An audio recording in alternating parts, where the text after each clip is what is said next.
I had an experience very early on. It wasn't on that first tick that I was at, but it was one of the early ticks where the JTAC that I was working with got shot. And I don't know if he died or not, but, I was talking to him and he was getting me set up for a pass. And I, tipped in to I think I was going to strafe, and I got a abort call, almost immediately after that. I thought, oh, shit, what did I do wrong, that we're aborting?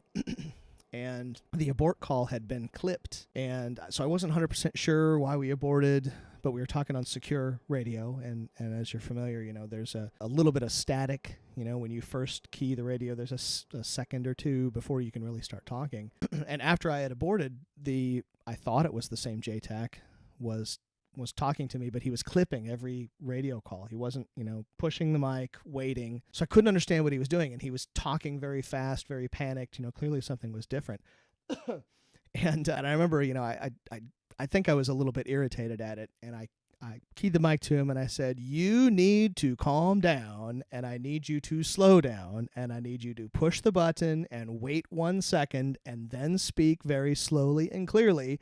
Otherwise, I can't help you. And when I stopped, he keyed the mic, and he was heavy breathing for a second. He said, I'm sorry, sir. I'm not the JTAC.